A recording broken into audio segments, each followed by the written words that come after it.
במקום זה אדבר איתכם על איך כן לשקר.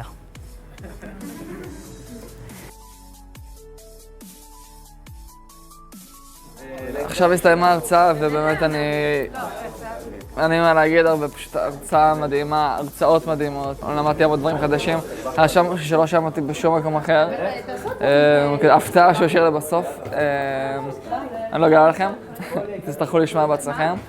ההרצאה של לקס, של איליה, המון חומר שלא ידעתי וממליץ לכולם ושווה את הכסף ללא ספק.